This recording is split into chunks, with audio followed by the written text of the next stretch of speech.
Okay, we'll go ahead and get started. Good evening. My name is Keisha Rogers, and I want to welcome you to tonight's LaRouche PAC Strategic Update for January 9th, 2023. And tonight we have a special guest, and our speaker will be Barbara Boyd. Barbara has been a long-term collaborator and author with LaRouche PAC, Lyndon LaRouche. She has worked with Lyndon LaRouche for many years, many decades, and she is one of our leading authors of the LaRouche Political Action Committee. Barbara has actually authored such writings as Robert Mueller, an amoral assassin, he'll do his job if you let him. An amoral assassin, he'll do his job if you let him. That article demonstrated that the British instigated prosecution of Lyndon LaRouche, led by Mueller, set the stage for the coup against Donald Trump. She has also authored the press release, LaRouche PAC press release, New Dossier. The British were the 2016 election meddlers and are directing a coup against President Trump, which she'll talk about the implications of. Last week's House Speaker election and the recent documents of a recent announcement of Rep. Jim Jordan, to chair the Weaponization of Government Select Committee investigation panel, now puts the nation in a position to investigate the deeper implications of the Twitter files, which Barbara will discuss tonight. So the title of this discussion is going to be Now We Must Dismantle the Deep State. And she's going to talk about the implications of what is the deep state, the role of the British Empire, and what you need to know in terms of the deeper implications of the upcoming panel and investigations on Twitter, the Twitter files, and what all of this means and our historic role and understanding of this in terms of the intelligence work that LaRouche PAC, led by a lot of the work that Barbara has done and written, has been involved in for many decades. So with that, don't want to waste too much time here. I want to get right over to Barbara.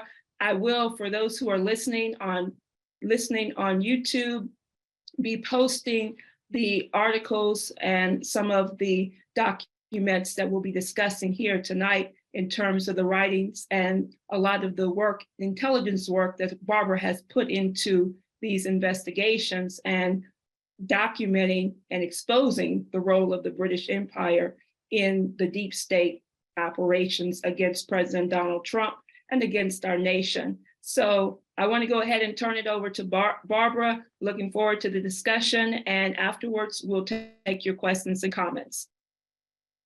Okay, so last week was monumental in the sense that the House of Representatives, for the first time in several decades, it really didn't start with Nancy Pelosi, has returned to being the House of Representatives. That means that each congressman now, as an individual, is free to represent their constituents as opposed to simply being a rubber stamp for things which are worked out by a leadership which meets behind closed doors, makes deals with Washington lobbyists, secures their future careers in government through a revolving door, and spends maybe 2 terms in Congress to actually facilitate a transfer to the private sector while they'll get paid millions of dollars as lobbyists. That, in a nutshell, is what's called the waltz on the Potomac, which this new arrangement hopefully is going to begin to take apart. Most significantly, part of the rules package and part of the debate concerned the ability of a subcommittee of the Judiciary Committee called the Weaponization of the Government Committee has been formed. It will be led by Jim Jordan, and the idea here is to thoroughly go after what has happened in the coup against the 45th president of the United States, going all the way back to its beginnings and its inception, and following through what has actually happened in terms of the mind control games played through Silicon Valley, played through the censorship regimes, which are being exposed by Elon Musk and the Twitter files, and creating the basis where, for the first time, we really have the opportunity, as I would put it, to cut the head off of this horrible snake, which has prevented us from actually acting as a real nation-state republic for a very long time. I'm going to highlight here, and I hope Keisha will post it, a piece by Lee Smith, which I'd like people on this call to actually spend some time reading and thinking about. What it details is the actual implications of some of the deeper actual implications of what has been revealed in the Twitter disclosures to date. Namely, that Twitter itself was like a warehouse of spooks, people from the intelligence community who were actually staffing the censorship regimes which were set up there, led by none other than Jim Baker, the former general counsel of the FBI, the person who many people think played one of the more significant roles at the FBI in terms of the entire coup and debacle against Donald Trump. Baker's background is that he was and always has been a crony of Jim Comey's. He followed Comey into the private sector prior to coming back to the FBI with Comey. And the fact that he landed a spot as Twitter's general counsel at the critical time of the 2020 elections is really highly significant. And he even tried to interfere in the disclosures which Musk wanted to make to these journalists by censoring and possibly destroying aspects of the files which Matt Taibbi and other journalists have been going through. But what this piece by Lee Smith goes through, and who is Lee Smith, and why do I put credibility in Lee Smith? Lee Smith is the guy who was actually given the complete sort of background by Devin Nunes, Congressman Nunes, and Kash Patel as to their journey at the very beginnings of the Trump administration to uncover the origins of the coup through the then House Select Committee, which was led at that time by Nunes prior to the 2018 elections. And therefore, you put a lot of credibility in things that he writes. And this piece, which Keisha will hopefully post, is a real bombshell talking about what the essential structure of this censorship regime actually is. It is only partially located in the FBI. It is partially located in the CIA, but most resoundingly, its primary locus is in the Department of Homeland Security.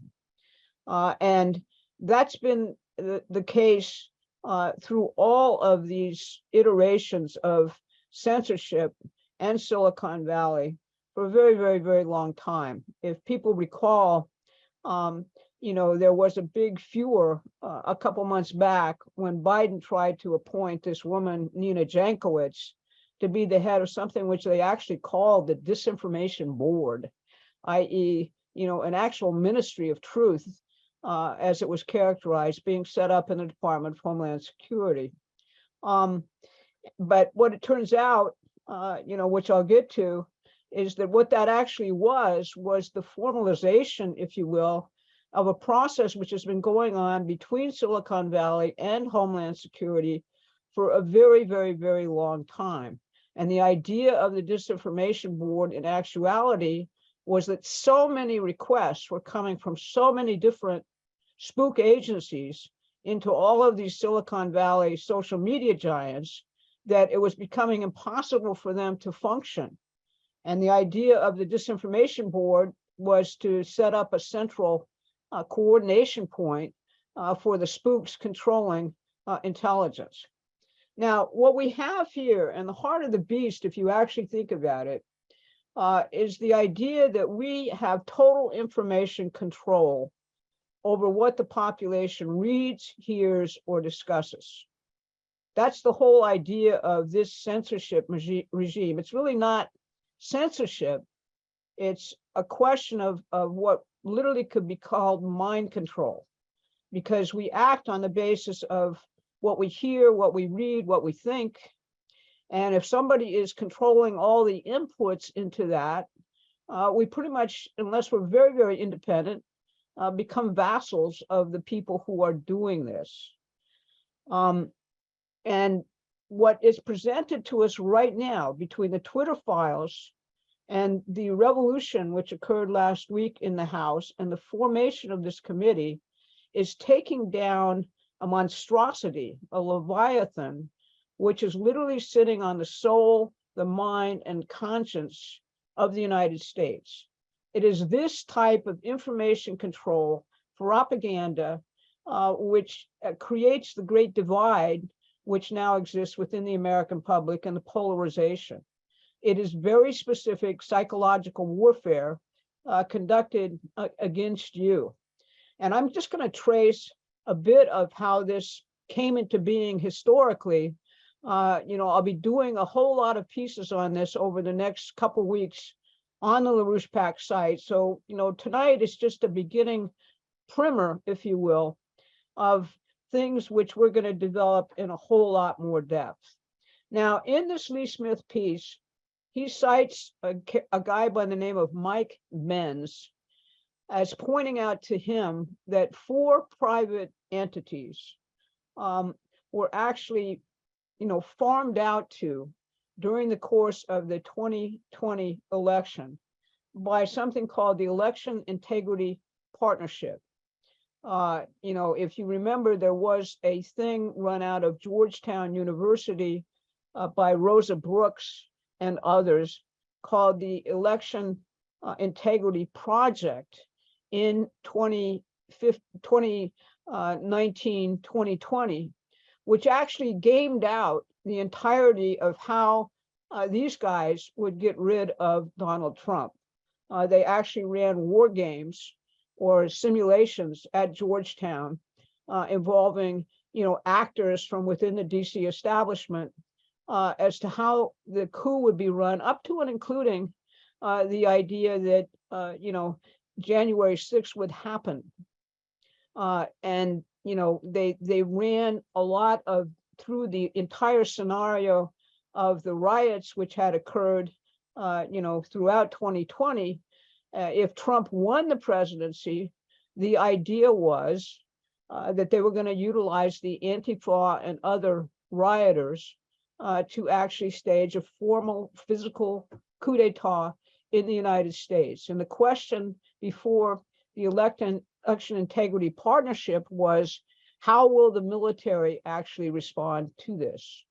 Now, the Election Integrity Partnership was the electoral end of this thing. It ran through the Department of Homeland Security and through a specific agency within the Department of Homeland Security called CISA.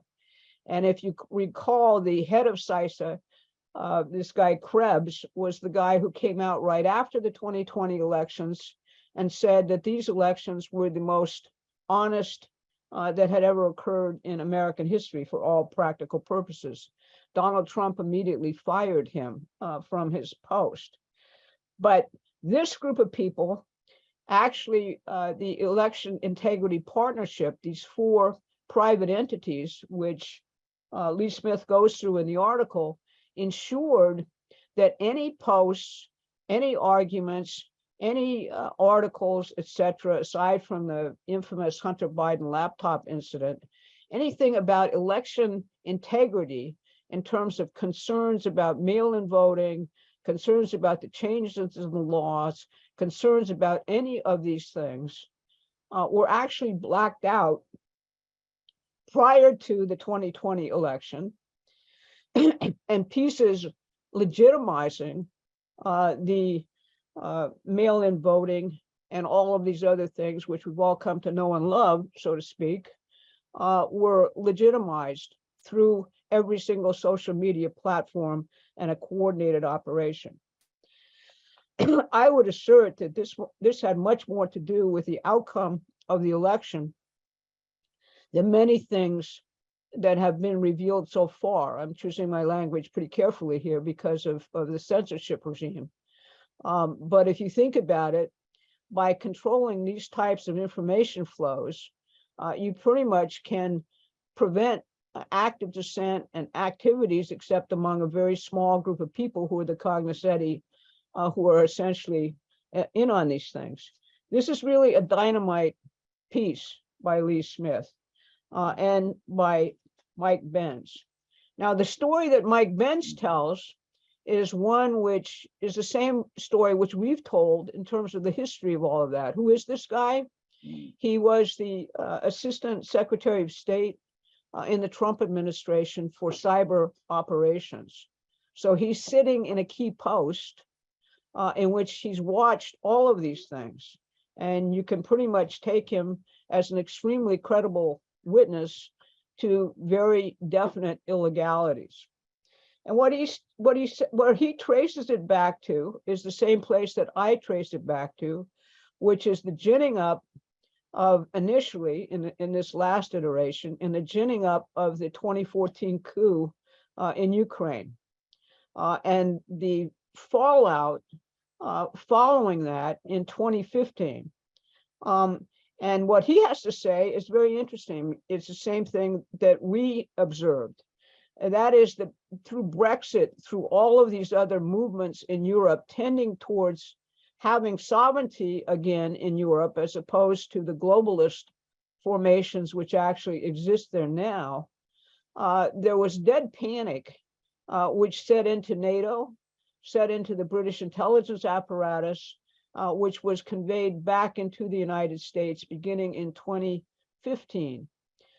Christopher Steele, the infamous author of the Steele dossier, prior to being deployed directly against Donald Trump, wrote a report for NATO at that point, specifically saying that if populism, as emphasized in Brexit and other things, took hold in Europe, what would happen is that NATO and the European Union, the fulcrums really of the modern British financial empire, would fall apart, would be swept by the wayside. And that this represented the greatest challenge to the post-war so-called rules-based international order that had ever existed. That's when the war against populism and against Donald Trump specifically actually started. You will recall that John Brennan testified before the Congress that in 2015, the British were beating down the CIA's door and essentially saying that unless Trump was stopped, unless this populist movement in the United States was stopped, they would end the special relationship, i.e. Their particular mode of operation of many of the surveillance capacities of the United States, which are outsourced to GCHQ and to Five Eyes and to various other British-controlled entities. So essentially, this is the backdrop, and the idea here is the reason why populism was emerging triumphant was because of the internet.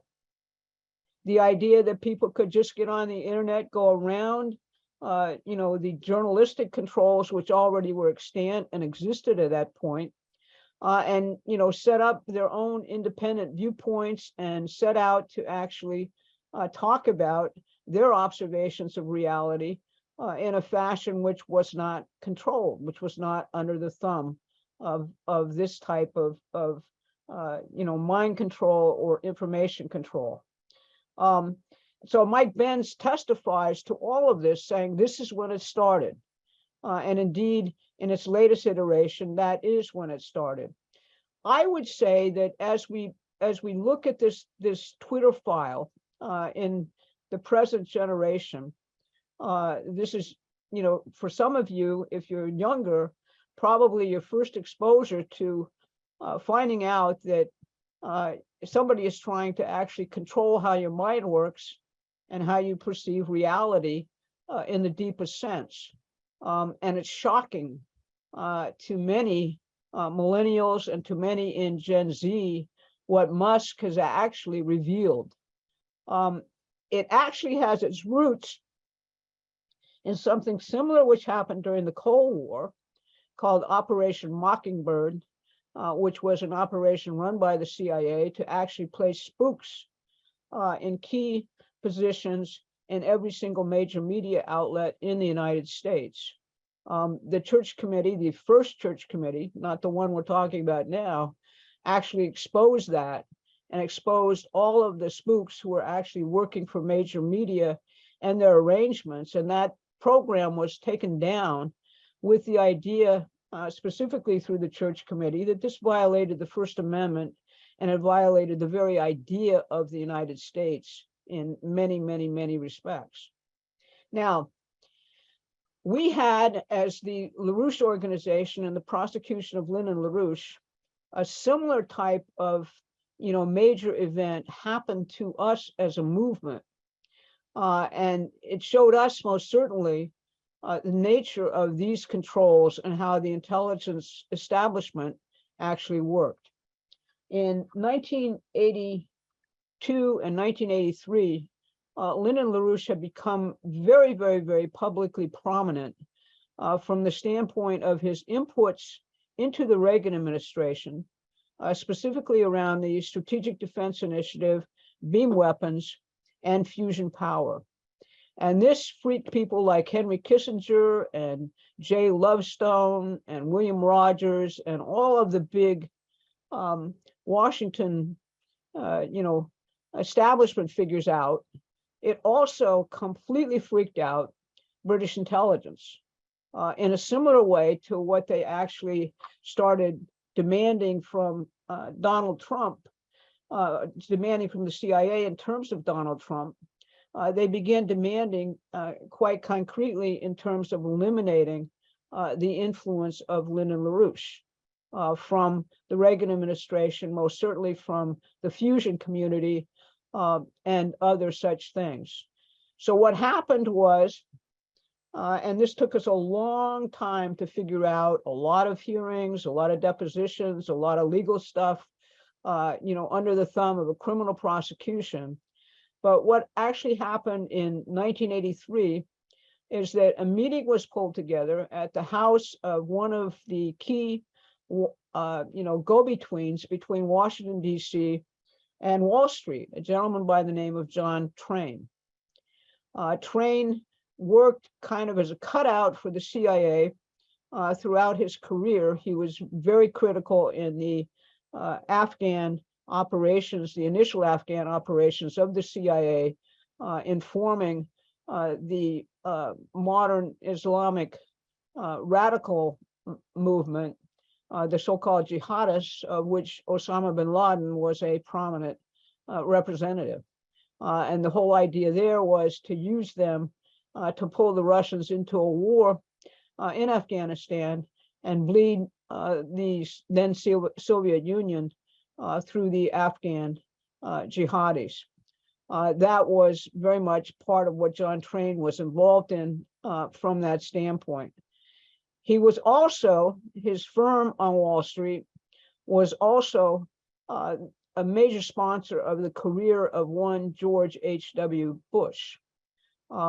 It was money conduited through his firm and his partner, Dan Devine, which actually set up Zapata Oil in Texas, CIA money, to get Bush started in his financial and political career.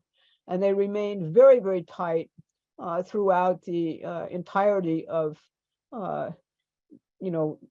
Train's career, Bush's career, and most certainly during the prosecution of Lyndon LaRouche. So they had this meeting, a salon at John Train's house, which we found out about because one of the attendees at the meeting was a disgruntled former person who was associated with us by the name of Michael Hudson. And he came to us hoping to, for his own motivations, and leaked to us the fact that these meetings were occurring. And the idea behind the meetings was to formulate a media strategy of slanders, defamations, an all-out attack through the media against Lyndon LaRouche, portraying him as a madman, and therefore lay the basis for an eventual criminal prosecution of LaRouche, and also was pulling the tax-exempt status of the Fusion Energy Foundation to end LaRouche's influence within the Fusion community. So at this meeting, which it sort of serves as a model for what you see in a short way going on with Silicon Valley and the Twitter files now, where every major media, from the New York Times to the Washington Post to AP to NBC, with NBC actually being chosen to do the major work against LaRouche, but they mapped out a strategy to have all of these defamations appear at or about the same time. And every single person who we knew in government, in the Reagan administration, in the intelligence community, etc., was also simultaneously targeted to be destroyed, to have them come out and actually disavow us, and continue along this line of preparing the basis for a criminal prosecution. Among the people attending this meeting was Dennis King, who wrote a whole series of slanders against us. And at the meeting itself, financing for his book against LaRouche was arranged through the Mellon Scaife Foundation. Two people who were actually critical in this regard, who were attendees or very closely monitoring the train meetings, were Roy Godson, who some people will remember in the initial Russiagate thing, was the key witness in the Congress talking about how the Trump campaign had been permeated as a Russian disinformation operation, and a second guy by the name of Walter Raymond. Now, that's very, very important because Walter Raymond was put into the Reagan administration by Bill Casey from the CIA and under the tutelage of George H.W. Bush. And his whole thing, he came from the CIA, and the whole thing at that point, and for the first time really in modern American history at that point, the charge was that Raymond was to use perception management, as it was called, against the US population on behalf of specific political goals of both the British and the Bush administration. Perception management is psychological warfare. It is techniques of actual psychological warfare used in war. And, it was the first time that any of these techniques had ever been employed against the United States citizenry openly by a government force at that point in time. So the train meeting, in my view, and what happened in it, and the slanders which emanated from it, kind of represent in total, first of all, that this is not something terribly new with the internet.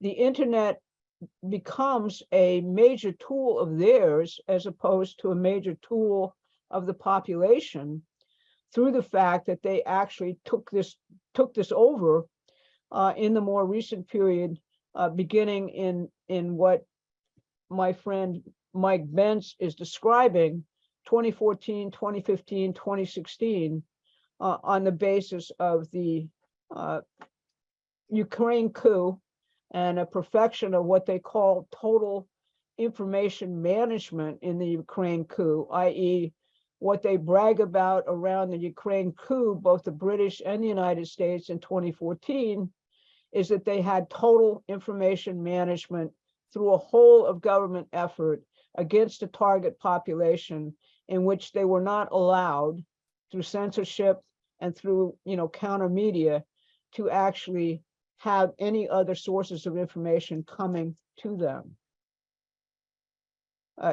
And that's essentially what we're now in a position to begin to track out and take down and restore the fundamentals of free speech or free thought to our country. It is an essential battle. We have to be ruthless about it. We have to keep focused on it. But, you know, at this point, the developments of last week, the formation of this committee, and the general, you know, education of the grassroots and patriots throughout the country make me think that we're on the verge where we could score a substantial victory. We could cut off the head of the snake, i.e., the mechanisms by which they seek to control and orient all public discourse and to control, therefore, people's thoughts. So I'll leave that as my opening tonight, and hopefully people can ask questions and we can begin this journey together. And it will be a journey because I intend to be putting out a lot of material, very focused and based on taking down this monster. So that's where I'll end tonight, and hopefully we'll have some questions out there.